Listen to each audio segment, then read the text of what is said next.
जैसा प्रतीत होता है बिल्कुल वैसा ही शरीर भी पूरा मलमूत्र है। इसके अंदर जो आत्मा है वो चारों तरफ से तुमने खा पी करके अपने मांस को, हड्डियों को, रक्त को, मज्जा को इतना बढ़ा रखा है कि आत्मा छोटी सी अंदर दबी पड़ी है। हाँ, जब उस कोठरी से बाहर आती होगी जैसा तुम्हें प्रतीत हो रहा है बिल्कुल वैसा ही प्रतीत होता होगा। हाँ, श्रीमद् भागवत महापुराण में कपिल देवहूति संवाद है। इस पर महात्मा कपिल देवहूति अपनी ही माता श्री को ज्ञान दे रहे हैं इस बात पर कि मां, गर्भ में रहना कोई अच्छा नहीं है। मलमूत्र की कोठरी में रहना है, 1-2 दिन नहीं, 9-9 महीने अंदर रहना पड़ता है। मां, इंसान का जन्म कोई बहुत अच्छा काम नहीं है, इसमें बहुत दिनों तक नहीं रहना चाहिए। मां, एक मनुष्य को सुख कहां मिलता है, जरा ध्यान से समझना। अब तुम्हारे मतलब की बात है, अगर तुम ये बात समझ गए तो तुम्हारे पूरे के पूरे जीवन में पुराण और शास्त्र और वेदों का सार उतर जाएगा। बोले मां, जरा बताना क्या सुख है इंसान के जीवन में। जब इंसान का जन्म होता है, पहली बार जब स्त्री और पुरुष का संसर्ग होता है तो हजारों लाखों आत्माएं उस गर्भ में प्रवेश करने की कोशिश कर रही होती है। जो विज्ञान के जानकार है वो ये बात समझ पाएंगे। यहां से जाना और YouTube पर इस विषय को पूरा देखना, इसका पूरा चित्रण देखना तो आपको समझ में आएगा मैं क्या कह रहा हूं। एक बार के संसर्ग में 1 लाख बच्चे पैदा हो सकते हैं।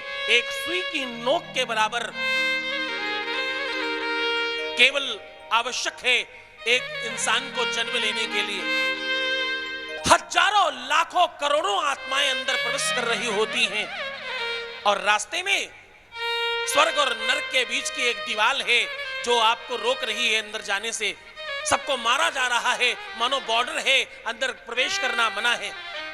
वो सब लोग मर रहे हैं। उस मृत्यु को पार करके जो निकल जाता है वो गर्भाशय में जाकर के गर्भधारण कहलाता है। वो गर्भ में पहुंचता है। मां, उसके बाद 9 महीने तक उस काल कोठरी में मलमूत्र के द्वार पर, मलमूत्र के कोठरी में रहना पड़ता। मां, रोज मरना पड़ता है, पल पल क्षण क्षण मरना पड़ता है। फिर 9 महीने के बाद जब जन्म हो तो जन्म के समय बच्चा बच जाएगा अथवा नहीं बचेगा इसकी कोई गारंटी नहीं है। मां, कपिल देवहूति संवाद है। महात्मा कपिल जी अपनी ही मां को कह रहे हैं माया मोह से मुक्त हो जाओ, संसार में कुछ नहीं रखा। जन्म के बाद एक एक पल, एक एक क्षण आप युद्ध कर रहे होते हैं आगे चलने के लिए। एक कॉलेज में, एक स्कूल में, एक पाठशाला में सैकड़ों बच्चे पढ़ रहे हैं, उनसे आपकी प्रतिद्वंदता है, प्रतिस्पर्धा है। आपको सर्वश्रेष्ठ होना है, सबसे जीत कर आगे निकलना है। पूरा जीवन एक जीव जीतने के लिए प्राण देता रहता है, जीतने के लिए रोज मर रहा होता है। 100 दिन लेकर आया था तो हर दिन एक एक दिन मर रहे हैं उसके।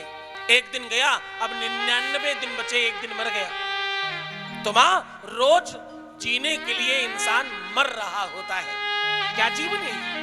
इसलिए पुनरपि जननम पुनरपि मरणम पुनरपि जननी जठरे शयनम, ये नहीं चाहिए।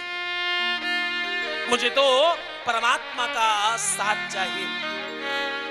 हर एक मनुष्य का एक कारण है जन्म लेने का, एक उद्देश्य है जन्म लेने का। परमात्मा ने तुम्हें नासिका दिया, परमात्मा ने तुम्हें आंखें दिया, परमात्मा ने तुम्हें कान दिया, परमात्मा ने तुम्हें अंग प्रत्यंग दिए, हाथ पैर नाक पेट पेट पीठ सब कुछ आपको दिया। लेकिन किस लिए दिया, उसका कारण क्या है? खा पी करके अपने आप को बड़ा करते जाओ, क्या इतना ही कारण है केवल? हाँ, आपका शरीर सर्वश्रेष्ठ जीवन के लिए है।